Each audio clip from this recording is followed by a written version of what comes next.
The Indian subcontinent, a land of diversity, where ancient civilizations flourished, where mighty kingdoms rose and fell, and where countless cultures intertwined. By the early 16th century, India was at a crossroads. The Delhi Sultanate, once powerful, was now weakened by internal divisions and corruption. Regional powers like the Rajputs, Afghans, and smaller kingdoms competed for dominance. Yet amidst this fragmentation, a storm was brewing beyond the northern mountains, a storm that would reshape the destiny of India forever. This storm carried with it a man named Zahiruddin Muhammad Babur. Descended from Timur on his father's side and Genghis Khan on his mother's, Babur was born not just into nobility, but into legacy. He inherited the bloodline of conquerors, yet he began life as a struggling prince of a small kingdom in Central Asia. In a world of constant shifting alliances, betrayal, and ambition, Babur dreamt of more than survival. He dreamt of empire. The story of the Mughal Empire is not just the story of conquest.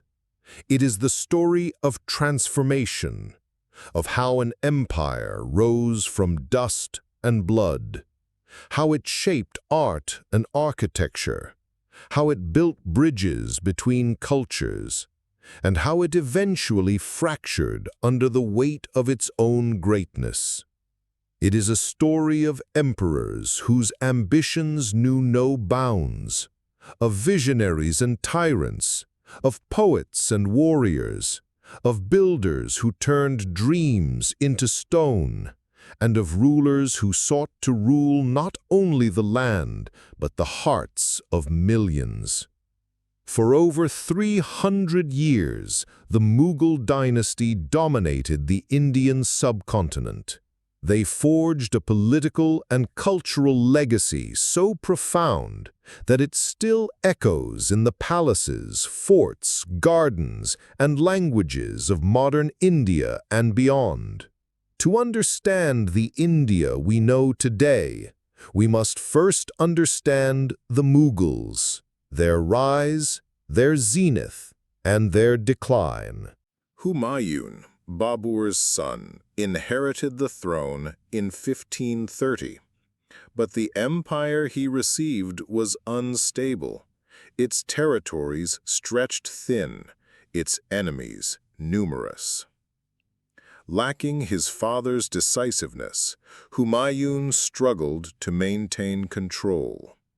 His reign was plagued by challenges, the most formidable of which came from Sher Shah Suri, a brilliant Afghan leader who ousted the young emperor and established his own dynasty. For 15 long years, Humayun wandered in exile, relying on the hospitality of Persian rulers, always dreaming of reclaiming his lost throne. In 1555, with Persian support, Humayun finally regained Delhi. But destiny dealt a cruel hand. Just a year later, he slipped while descending the steps of his library and died, leaving the empire to his 13-year-old son, Jalaluddin Muhammad Akbar.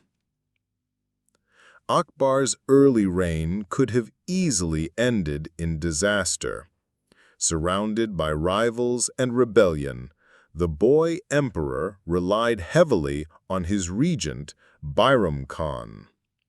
But soon, Akbar would prove himself as not only a capable warrior, but also a visionary statesman.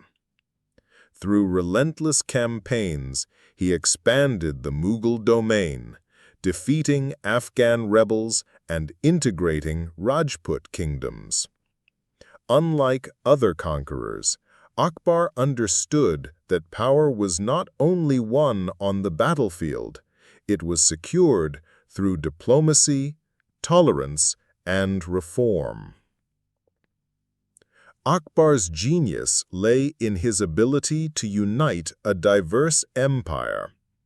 He abolished the jizya tax on non-Muslims, welcomed Hindus into positions of power, and married Rajput princesses to cement alliances. His philosophy of sulh-i-kul, universal peace, sought to bridge the gap between faiths. He even established the Ibadat Khana, a house of worship where scholars of Islam, Hinduism, Christianity, Jainism, and Zoroastrianism debated spiritual truth. Though controversial, these efforts reflected a ruler who sought harmony in diversity. In administration, Akbar introduced the mansabdari system, where officials were ranked and paid according to merit, ensuring loyalty and efficiency. His land revenue reforms, under the guidance of Raja Todarmal, became the backbone of Mughal prosperity. Akbar also patronized art, literature, and architecture. His grand city of Fatehpur Sikri, though later abandoned, remains a marvel of Mughal creativity, a city that captured his dream of a unified empire.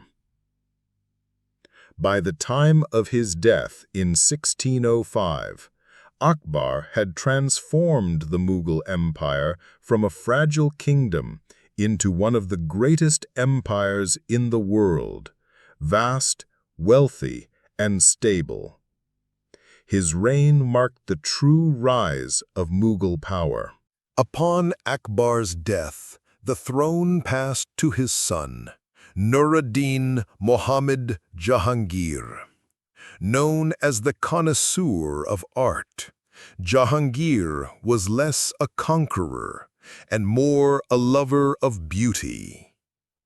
His reign was characterized by political stability, but it was his passion for painting, gardens, and nature that defined him.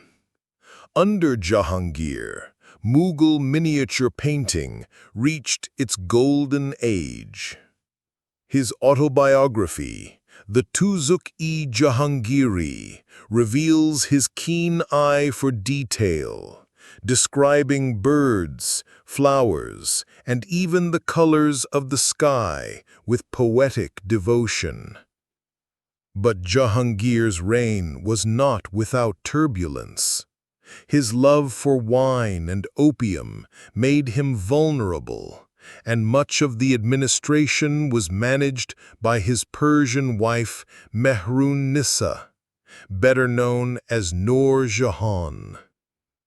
Intelligent and politically astute, Nur Jahan became one of the most powerful women in Mughal history, issuing royal orders and even appearing on coins alongside the emperor.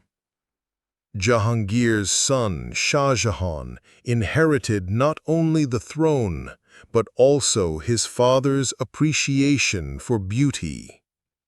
If Akbar was the builder of empire, Shah Jahan was the builder of monuments. His reign marked the peak of Mughal architecture.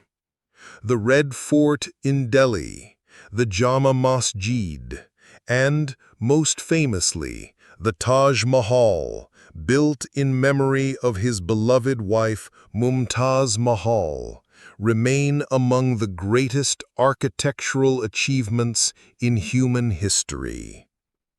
With its gleaming white marble, intricate inlay work, and perfect symmetry, the Taj Mahal became not just a tomb, but a symbol of eternal love and Mughal grandeur. Under Shah Jahan, the Mughal Empire was at its most prosperous. Trade flourished, art and literature thrived, and the empire projected an image of unrivaled wealth. European travelers marveled at the splendor of the Mughal court, describing it as one of the richest and most magnificent in the world. Yet, beneath the surface of prosperity, shadows were beginning to grow, shadows that would later challenge the empire's very survival.